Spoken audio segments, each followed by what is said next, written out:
Mummy papa पर मैंने कर दिया डॉग लाने का प्रैंक और दोनों का रिएक्शन था बहुत ही funny. Hello and welcome back to my mini vlog दोस्तों। और यहाँ पे मैंने अपना पहला पार्सल खोला बहुत ही दिनों के बाद और इसमें मैंने मंगाई है vintage jewellery. I am big on jewelleries, I love jewelleries. और मैंने अपने लिए एक विंटेज वॉच मंगवाई है, इतनी मस्त लग रही थी ना ये, वाओ लव इट। इसमें बीड्स हैं, एक वॉच है प्यारी सी क्यूट सी, हालांकि अभी चालू नहीं है बट ये चालू होगी एंड मैं इसको पहनने वाली हूँ। बहुत एक्साइटेड हूँ, आप देख सकते हो कितनी अच्छी लग रही है यार। इसको मैंने पिंटरेस्ट बोर्ड पे देखा था मेरे, now I finally have it, really happy.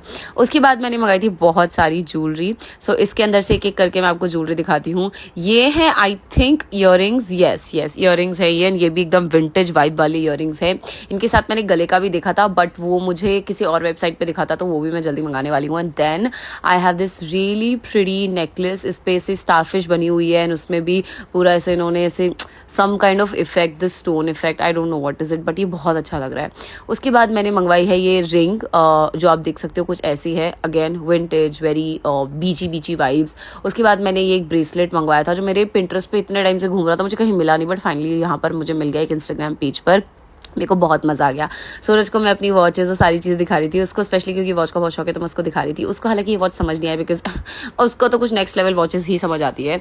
और आज मैंने डिसाइड किया कि भाई कैसे भी मुझे अपना मेकअप जमाना है। और मेरे घर के पास में ये सिंगापुर एयरलाइंस आ चुकी है और पता नहीं आईफल टावर आ चुका है मेले के अंदर।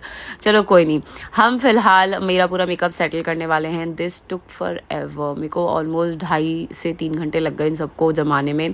और जो मैंने सोचा था कि मैंने ऐसे मतलब जो स्टाइल के मेरे पास में ऑर्गेनाइजर्स है उसमें मैं डालूंगी, बट नहीं, मेरा मेकअप उनमें घुसा ही नहीं, आया ही नहीं। तो फिर मेरे को ना जो मेरे पास नॉर्मल बैग्स थे उन्हीं में डालना पड़ा। बिकॉज क्या है ना कि अगर आप मेकअप को कोई ज़्यादा ही स्टडी जगह पे रख दोगे तो वो इधर उधर अपने आप में ही भिड़बड़ा के टूट जाती है चीज़ें। तो फिर मेरे को ना एक बैग में ही रखने पड़े। तो यहाँ पर मैं सेटिंग स्प्रे अलग कर रही हूँ, लिपस्टिक्स अलग कर रही हूँ, मेरा जो बेस का सामान है वो अलग कर रही हूँ, आइज़ का सामान अलग कर रही हूँ, like for example mascara, liner, ये सब अलग किया मैंने।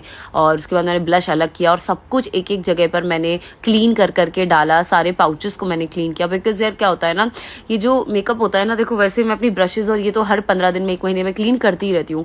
बट क्या होता है कि जो मेकअप की चीज़ें होती है ना उनको हर टाइम क्लीन करना इज़ वेरी डिफिकल्ट। मैंने लास्ट ईयर दिवाली पे ऑर्गेनाइज़ किया था और अब मैंने ऑर्गेनाइज़ किया है। और बीच में हमसे मिलने आई सूरज की मम्मी, इनको थोड़ा आई थिंक मसल पेन या कुछ तो पेन हो रहा था तो ये फिजियो के पास में गई थी।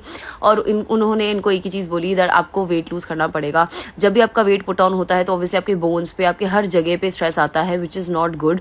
तो अगर आपका वेट मेंटेन नहीं हो रहा है, आप एकदम से वेट को लूज़ करने के लिए ज़्यादा एक्सरसाइज कर लोगे तो आपको इधर उधर पेन हो सकता है। So go slow with this process. जैसे आंटी के साथ में हुआ, उन्होंने कोई एक्सरसाइज की थी जिसकी वजह से उनके मसल में या कहीं तो पेन हो गया, but now she is doing a lot more better. और यहाँ पे मेरा पूरा सामान जम गया और फिर मेरे को I was craving for a strawberry ice cream because I was on my periods, I had that. And then I also got myself made homemade chocolate. ओ भाई ये चॉकलेट मुझे इतनी पसंद है, बस पूछो ही मत। उसके बाद रात को हम लोग आ चुके हैं मेरे घर पे पूरा सामान वामान लेके। और मेरे भी पापा को ना वो डॉक्टर के गए थे, उन्होंने बोला वेट लूज करो क्योंकि आपका जो पेट है उसकी वजह से आपकी अगेन बोन्स पे जोर आ रहा है, अर्थराइटिस की प्रॉब्लम हो सकती है and it's a very very big problem. तो मैंने उनको वेट कम करने के लिए कहा है। और यहाँ पर मम्मी के ऊपर हमने किया प्रैंक, हमने उनको बोला कि हम डॉग लेकर आ चुके हैं, जो आपने मेरे पहले मिनी व्लॉग्स में देख लिया है। पता है क्या हुआ था कि वो जो डॉग थी ना जो हमारे पास आई थी, वो बेचारी उसको ना इंजेक्शन लगा था, हम उसको परेशान नहीं करना चाह रहे। तो हमने सोचा कोई तो तरीका होगा जिससे हम घर वालों पे प्रैंक करें। तो हमने मम्मी का ऐसे प्रैंक कर दिया कि देखो हम तो ले आए हैं और अभी आपको उसको रखना पड़ेगा। ओ भाई मम्मी का जो रिएक्शन था इतना फनी था, वो तो बेचारी हाथ जोड़ रही थी कि नहन दो, मेरे तो 3 बच्चे हैं, मैं उन्हीं को संभाल लूंगी। और उसके बाद फिर हमने उनको बता दिया कि